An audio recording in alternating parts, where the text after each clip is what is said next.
First of all, I want to do a bit of a shout out to the organizers. You want a diverse panel? You've got a diverse panel. Yeah. So we're starting off on a good note. Before we turn to the opening comments, let's just do a little bit of a level set on what we've heard today about diversity as a bit of a grounding for us to talk about how we can expedite change.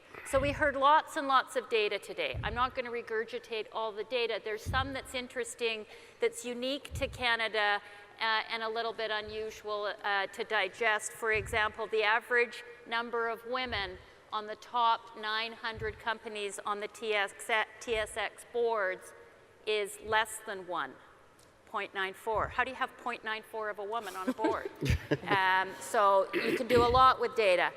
Another somewhat interesting and sobering piece of data is that 90% of the CEOs that moved into a CEO position in the last year came from line positions within their organizations. So 90% of CEOs were promoted from within from a line position. 100% of them were men. So that's all I'm going to say about data. I'm going to give you a little bit of a summary of what we've heard today to shift the conversation a little bit more to, rather than glass half empty and all the data that can be somewhat burdensome and discouraging, to what can we actually do? So Christy Clark, our Premier, spoke to us about yours is the generation that's going to crack the code. She might have been speaking to the students that were here. I'd like to think she was speaking to all of us, regardless of generation.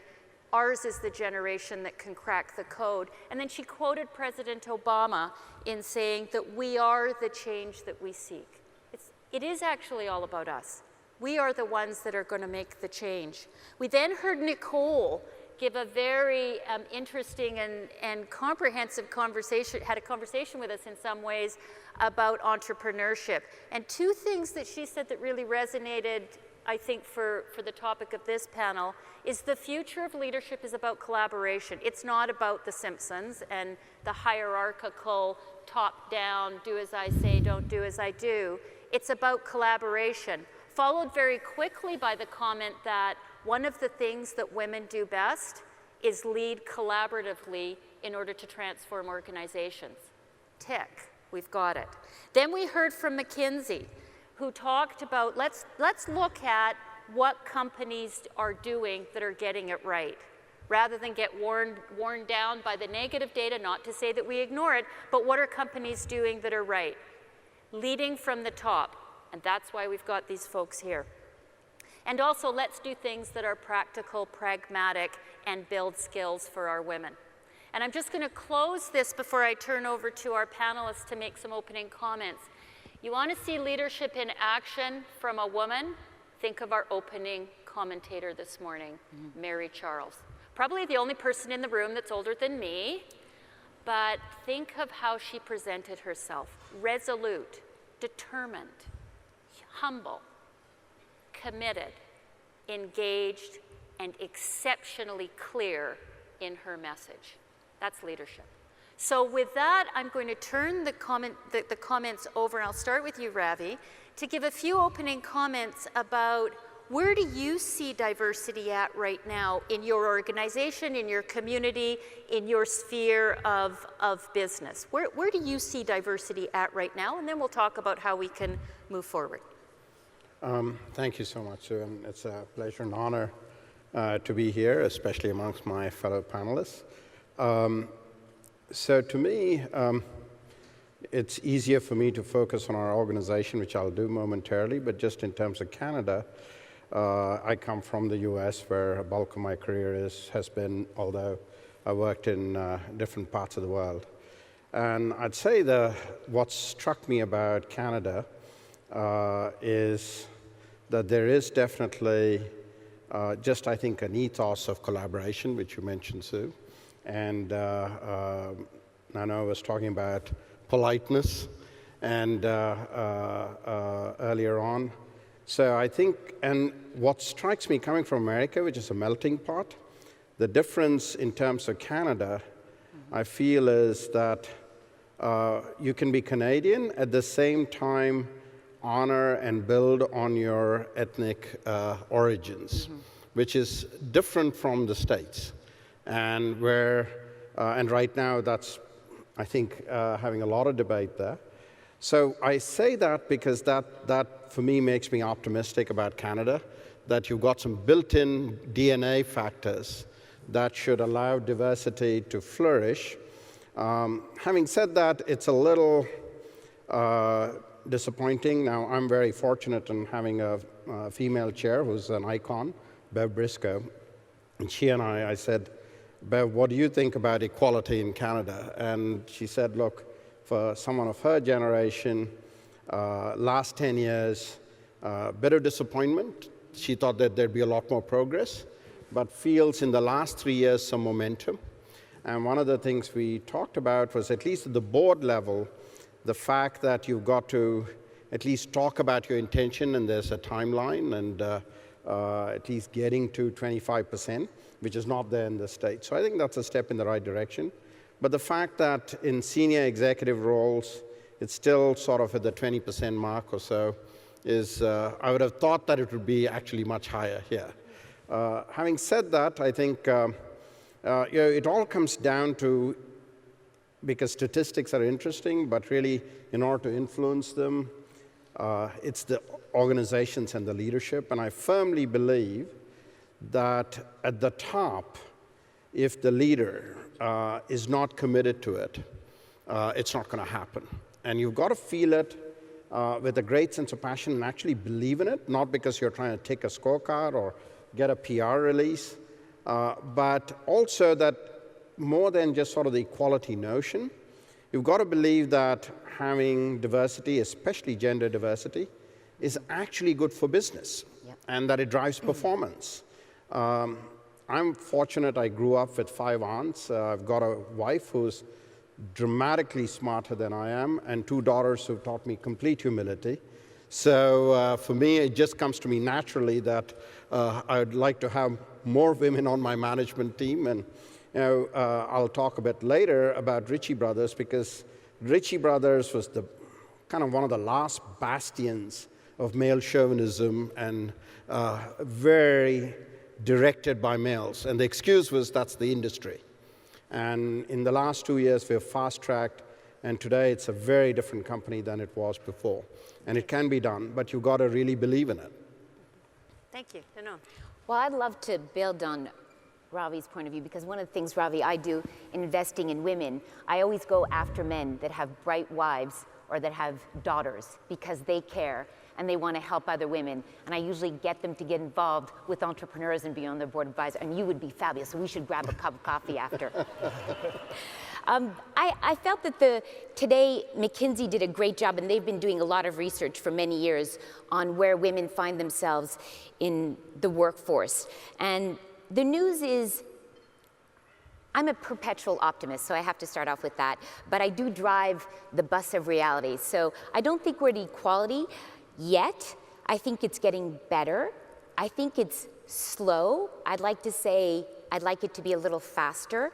I think that 100 years to get to a C-suite gender equality is too long, and I find it so frustrating, because we know that when we have men and women sitting at the same table, the end result financially is just better.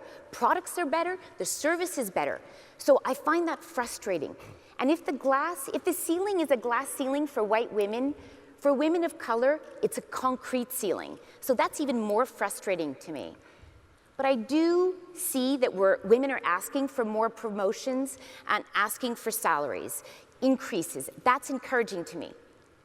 And yet, when they ask for that, they're put in that what we label the double bind. Because they go and they ask for it, they're labeled in our society, masculinity and definition of leadership are intertwined.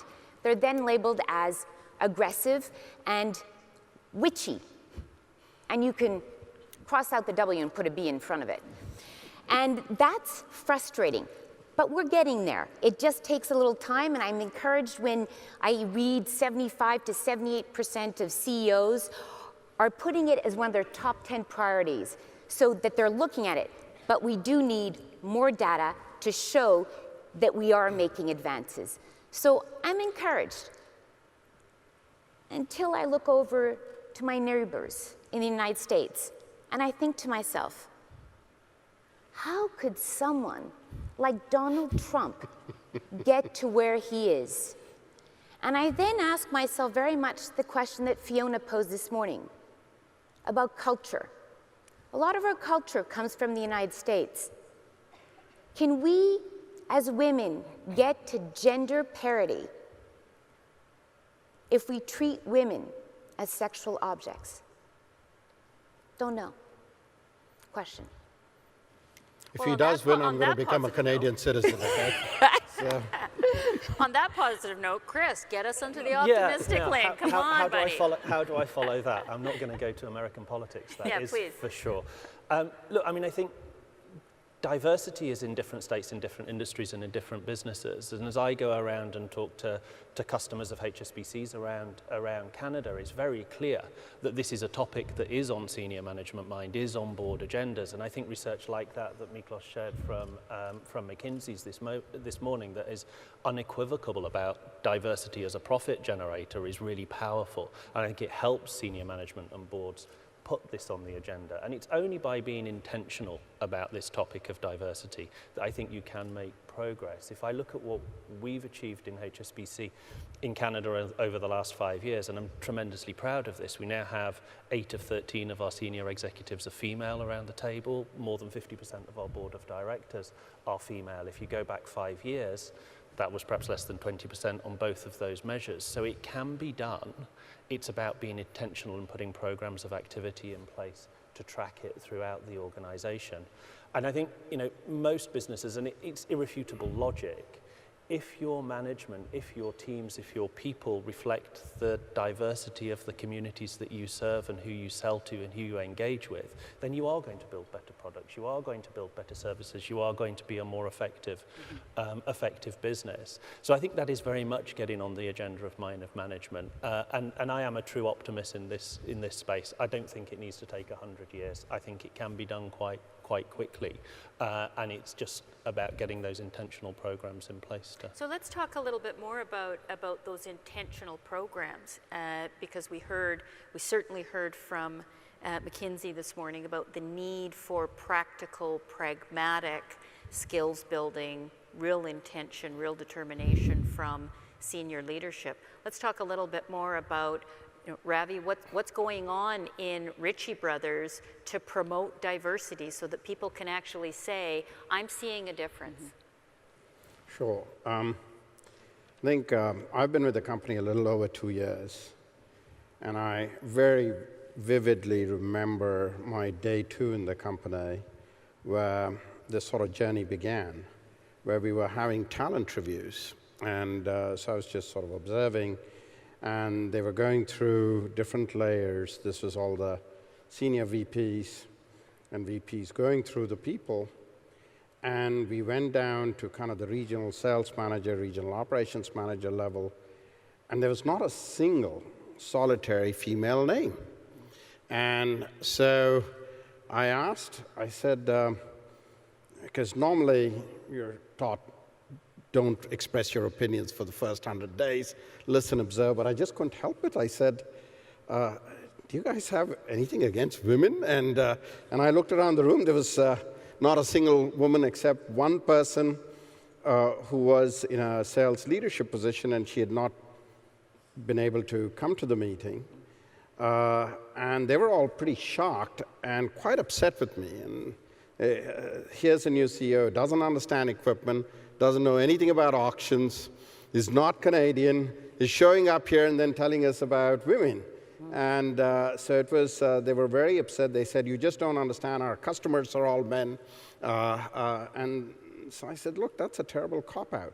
Now, it's easier when your customers, there is more diversity to make the case. But this was, I just felt the attitudes were pretty wrong. So we did, as part of my first 100 days, I did a cultural survey, a denizen survey, but I deliberately asked questions about gender diversity, how people's attitudes. And I was pretty shocked in terms of what we got back, that these were sort of views that I would have expected perhaps in the 40s or 50s. And they were fairly chauvinistic attitudes. And I thought we were well beyond that. And I had lived 4 years in Korea, and that was 25 years ago. And that was I had been able to 25 years ago make rapid progress there. So I was rather surprised in Canada we had this. But it was just, I think, in the natural resources sector and stuff, it's just this built-in excuse because males had dominated and the customers were more male, so it just was part of the view. So we embarked on a journey after those views to say, look, this is just unacceptable. And this is not this is all about innovation. It's about business performance, getting diverse views. And I felt I had to start at the top and to make a point. And so I was going to have a new CFO. So I asked the recruiters, I said, don't bring me any candidates who are male. I said, and CFOs are it's not like HR or marketing where there's more candidates, but I said, I don't care. But I want world-class athletes, so there's no excuses. And I had 8 candidates, 7 from the US, 1 from Canada. And I went with the very best athlete, who's my CFO today, Sharon Driscoll, who's doing an incredible job. And having started there, it's interesting, 2 years later now we have 2 other female senior executives in my executive team, our CIO, Marianne, who came from Starbucks, and Becky, who used to be with Avis. And the next level down, we've created a lot more. And I've focused on gender diversity because I didn't want to be all over the place, because the first focus to me was that's the code I wanted to crack, and it had to be in the senior ranks. And now it is our head of HR for the US is a woman, and it's now becoming part of the routine. But we also did a lot of training of our top 200 on attitudes. We tried to change their biases because this was so inbuilt. And I think I've created a advisory council for myself of some of different levels of women in the company to advise me on what happens so that we can really rectify it. I've also mandated that we will have in every division a regional sales manager who's a woman, a regional operations manager. And I've had to be forceful, but I felt that's the only way, because you just have to do it. If there is so much such attitudes, unless you start it, and it's very important you hire very capable people and put them in because they're role models. I'm going to turn to Chris, because HSBC is an icon in terms of being able to change the organization. So fair warning, I'm going to come to you in a minute. But before I do, the Pigeonhole Live is out there. I think there were a lot of questions that were left from the last panel that you might want to re-enter. Feel free to do so, and we'll turn to the questions in about 5 or 10 minutes. So Chris, HSBC has been out there for a number of years as putting a stake in the ground around diversity. Picking up a little bit on Ravi's, you've got to be very, very determined on this. You have to talk with action more than words. What are some things that HSB has actually done to move the needle? I think about this an awful lot in terms of what has generated the success that I think we've had in the company. And there's a generic backdrop, which I think, we are in a fortunate position, being a leading international bank, probably the leading international bank in Canada, operating in 71 countries around the world with 150 years history. There is an element of inclusion and diversity that's just part of our DNA as a firm, and I think that gives us a great starting point and advantage on this journey.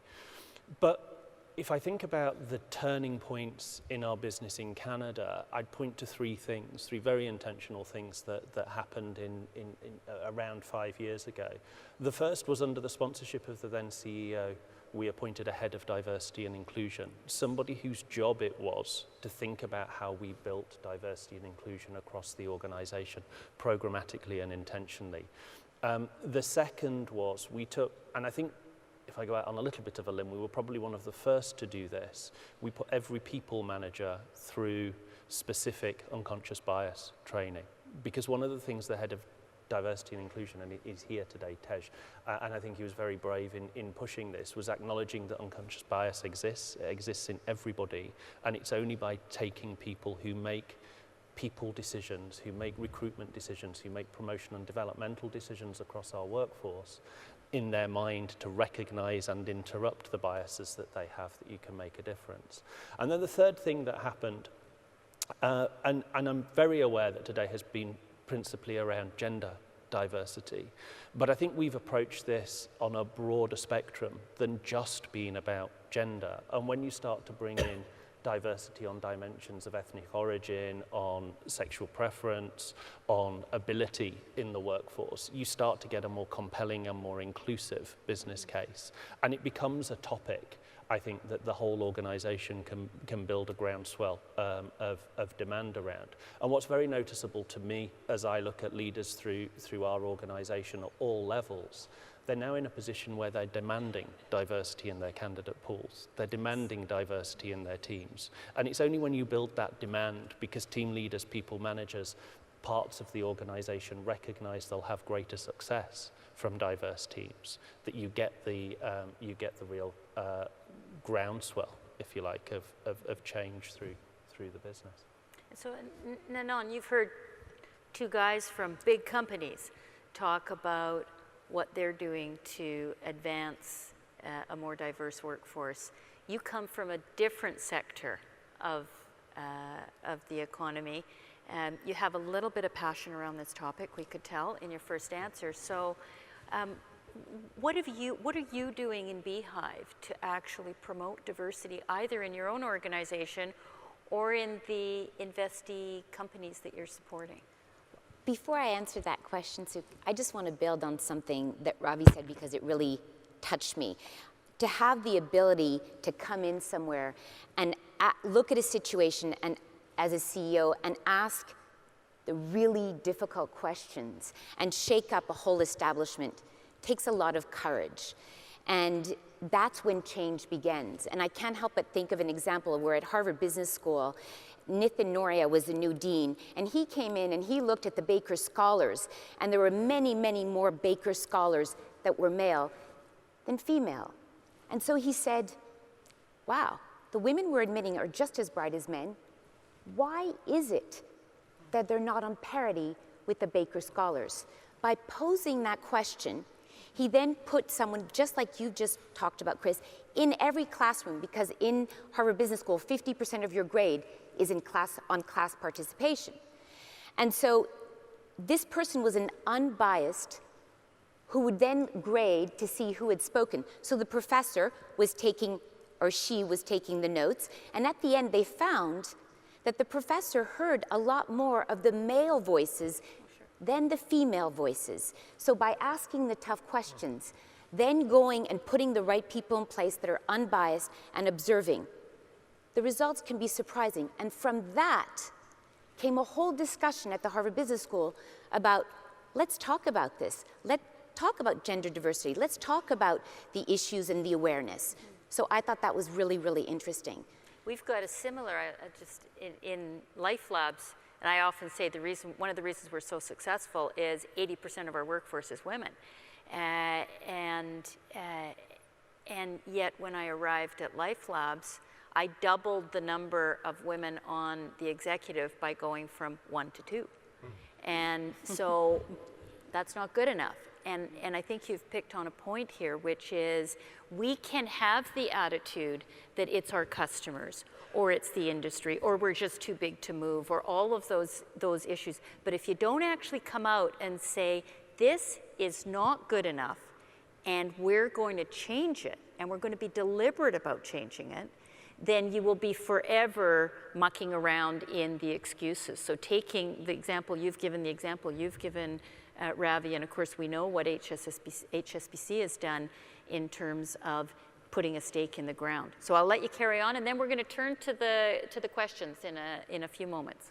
So for diversity for Beehive, it's pretty easy since I invest mostly in women in the startup area. So for us, it's all about helping those women grow, helping those women find men that believe in diversity. So we'll start from the very beginning of helping the woman write the deck. One of the things we have with venture capitalists, they meet easily 10 people a day. They can't remember who they've met, but what they do keep is the deck. And all the research showed that women didn't have a very good deck that they left behind. So we spend the time helping them with the deck. We help them with their, what we call elevator pitch. You have 2 minutes. Those VCs, it is a tough world. We heard it from Nicole. And so they're looking at you and they say, what do you have to sell me? And do it fast. So to really hone your pitch is really important. We help them get great advisors because there's men and women out there that have already done it, that want to give back. So we bring them on because as a startup, you don't have much money, but you need some great people that can help you grow.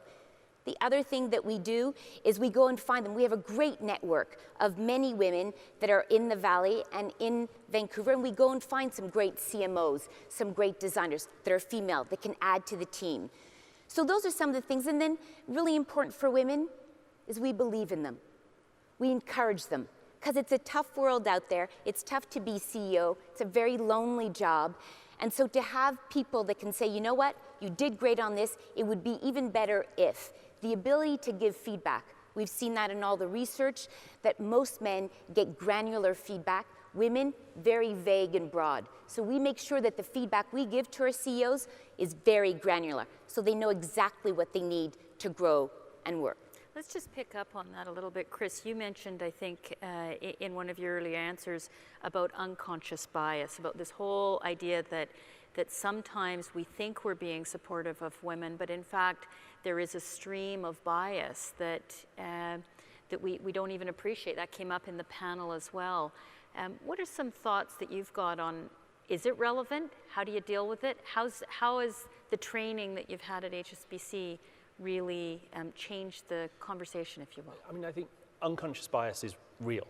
We all carry it in some way, shape or form. I often feel about, you know, I'm obviously British, so football club, proper football, not American football, I have to say, is kind of an important allegiance. And we form opinions about people that don't follow our team, follow our tribe. So actually the big thing about the training is confronting you with that reality that you are biased. And so you then have to think about your strategies to recognize the symptoms of the bias that you have and be deliberate in overcoming them and interrupting them. And I think it's that challenge. And some of that challenge is quite uncomfortable. I've certainly found it uncomfortable personally to be confronted with that.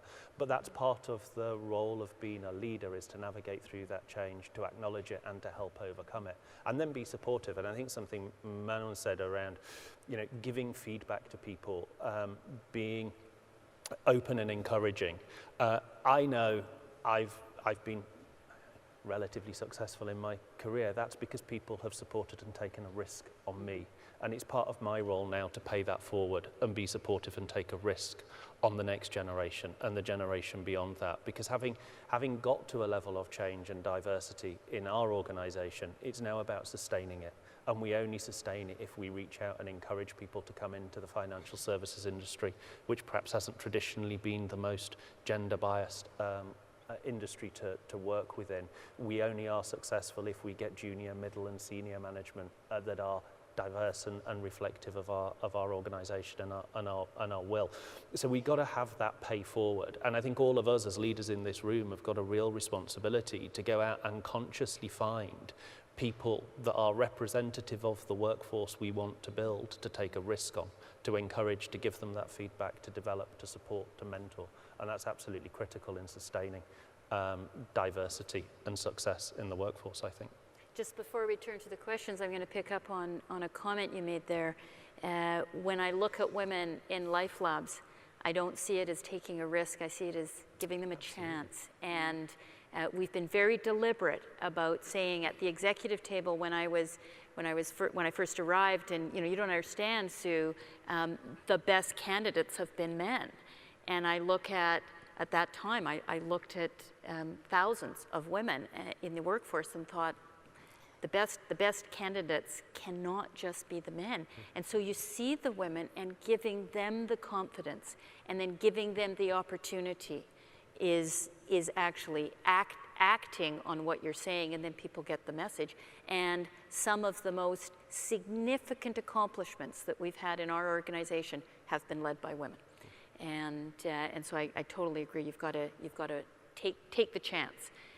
So we've got some terrific questions up here. We're going to pick the one that's got the 95 votes, and it's not a surprising one.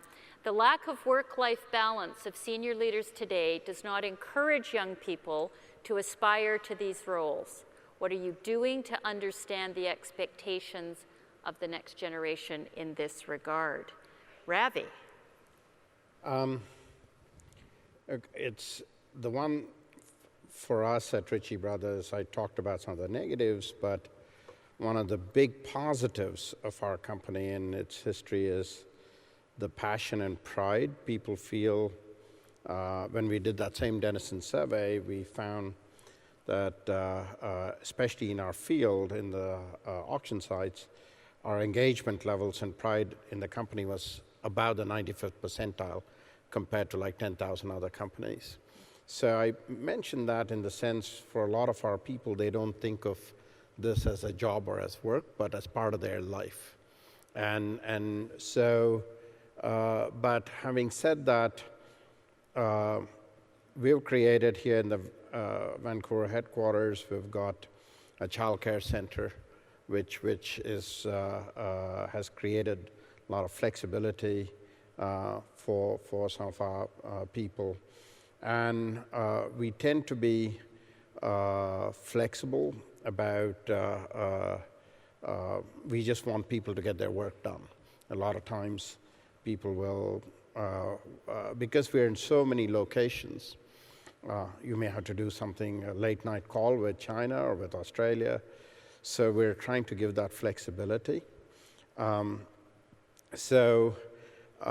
The key is what we look at is, say, look at how do we instill that passion in people. And for them, because working at Ritchie Brothers becomes a way of life, and it's so exciting, that drives a lot of the behavior, and they just don't think of it. And that's how they balance a lot of their loads.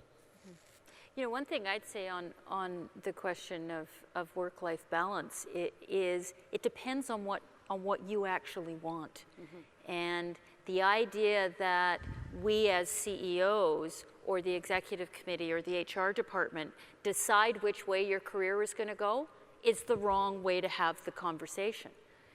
Where do you want to go? Not everybody should want to be a CEO or even could want to be a CEO if it doesn't suit their life. And that's one thing that I try and instill in the young women, both in my life at home and in the organization, is decide what success and happiness looks like for you.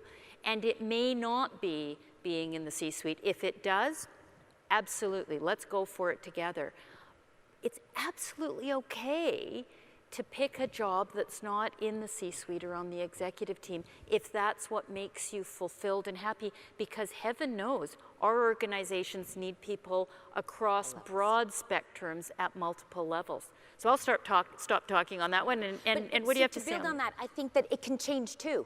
You can start at a certain place, and then your life changes. We all change. There's different chapters in your life book.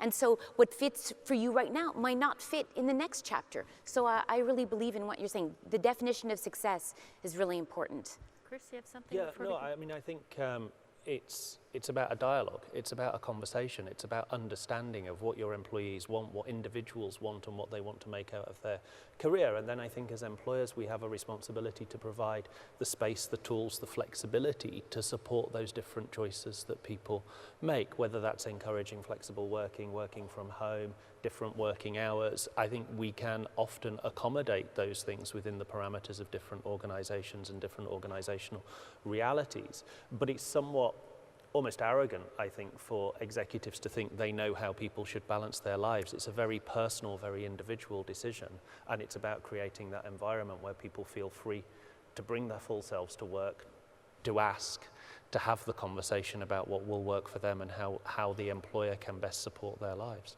And so let's go to the next question, which feeds into this, the one with the 78 votes.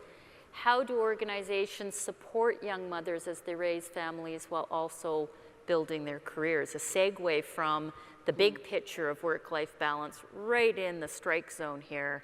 That's one of the biggest issues that young women in the prime of their career are living with. That's the reality in society today, is that most of our promising, high potential young women are also doing triple duty in terms of community involvement and raising a family. So Nanon, what are your thoughts on I'm this? maybe not the best example because I work with entrepreneurs, and it's really become a world economy. So the people I invest in are competing with people in China, in India, and they're all women. Most of them, I'm going to go through my head, are mothers, and they are juggling. But when I speak to them, they're so passionate about what they do, they wouldn't trade it for anything. And they find, and Sheryl Sandberg talks a lot about this in her book, Lean In, they find ways to, with their partners, and ways around that they know where they want to go, and that's important to them, so they're willing to make the concessions. But it is exceedingly, I would say, challenging, no question about it. Chris, do you have any thoughts? Yeah, the first thing I'd say, actually, to be a little bit provocative and controversial, is this is about young fathers as well as young mothers. People raise children in partnerships. And so I think it is about how we engage with families and how we enable families to share responsibilities and take the roles that they want in bringing up children, in starting a family, and in building their careers. It comes back to flexibility and tools, and I think the more we can do to provide that flexibility for people, the better, whether that is assisting with childcare, as I say, whether it's about working from home, whether it's about flexible working hours. I think there is a range of things that we can do. I mean, it's interesting, there's one of the other questions on the panel, which is about parental leave and how can we encourage more fathers to take parental leave, and I think that is a very fair question, actually, and something that we should look at promoting for men to take more of their fair share of raising families, right? Yeah, And I think that's, we talk about how things have changed. That's a remarkable, very positive change from a societal perspective, to see parenting really being a dual partnership. Yeah. Whether it's dad and dad, mom and mom, or mom and dad, it's really a partnership. And for us as employers to support and promote that partnership, both through our actions and our policies, is going to make it better for men and women. This whole conversation leads to another one of the questions that's up here, the one with... Yeah, absolutely. I think, to me, it's really at the individual level, at the manager level, whoever you're supervising, that if you really care about your subordinate and really get to know them, and if they happen to be a mother who has to take care of the kids, and if you really care about that person and they're a good performer, you too as a boss have to become flexible. So I have an EA who's tremendous, and so she has kids, and there are times that during the day she wants to attend a school function, and I let her do that. At the same time, she's willing to stay till 8 o'clock at night when we have a board meeting and I've got to get a deck done. So it's all about give and take and not being very rigid, but it comes from compassion and caring, and that, my kids are grown, but I remember when they were younger.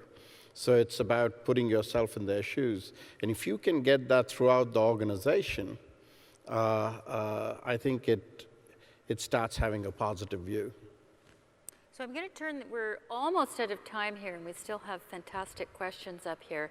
I am going to turn the conversation into a wrap-up and frame it around the question that we've got here with 60 votes about, there we go, if women do put their hand up, and it says here, ask for promotions or raises, fill in the blank with whatever you want there. If women put their hand up and ask for something, they're often seen negatively. We heard that commented about in some of the presentations this morning.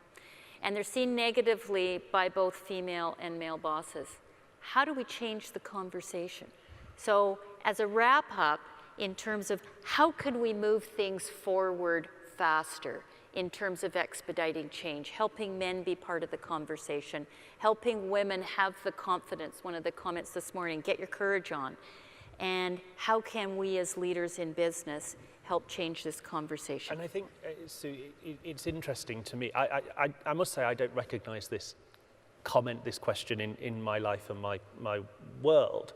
And I do wonder how much of it is a confidence thing and a perception rather than a reality, and a perception on the behalf of the female that kind of automatically feels that they are going to be perceived more negatively than their male colleagues in asking that question. Because I know I find it difficult as a guy to ask for those things too. So I think it perhaps is a little bit more level than we perceive. But it's only by, like all of these things, it's only by confronting the issues and having honest conversations about them that you get there, right? The fact we've got 60 people supporting the question, and it's a comment that has come up in all of the presentations, that women may perceive, and the perception is the reality. The fact is, in other contexts, it is the reality, and you raised it, Nanon, this whole business that if I put my hand up, if I lean in, if I am seen as aggressive and forthright as a guy, that's a leadership quality. If I'm seen aggressive and forthright as a woman, I'm bitchy. Right. So how do we change that? I think we have to have two things. So first of all, minorities always say, if I can't see it, I can't be it. So we have to have more examples of women that are leading. And so if you have more examples of, and it was raised this morning, if you have more examples in different types, we're all different. Yes, we're all women, but some of us are very different than others. So different examples of how to lead, I think, is very helpful. And the ability to define leadership in different ways. And I'm hoping that with having these conversations, we'll get to that. We'll all of a sudden be more aware, and by being more aware, we'll have CEOs that will say, well, people lead differently, and I'm going to sponsor some women that I see moving up that are capable, and I will encourage them to lead in a different way. And when we have those poster women, more and more by the numbers and the data, there'll be more and more women that will want to step up and lead. So Ravi, quick wrap up, and then I'll close her off here. I think this is about attitudes, but also about action and setting examples. I actually believe that is an issue, what the audience has said.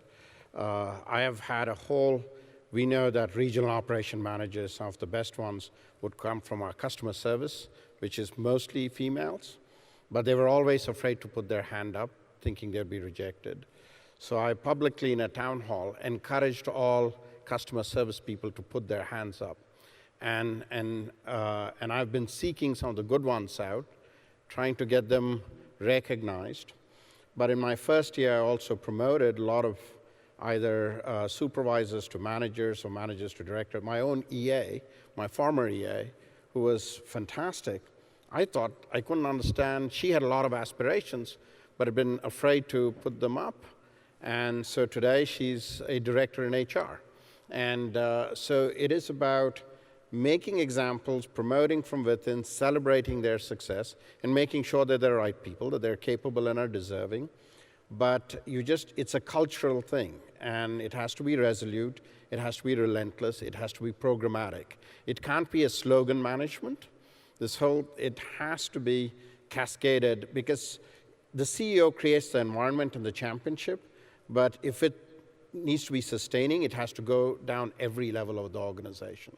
So I'm going to pick up on that just as a wrap-up to say that I think we are at an inflection point in Canada, in society generally, in terms of leveraging and taking the benefit of 1/2 of the population in terms of community leadership, societal leadership, and business leadership.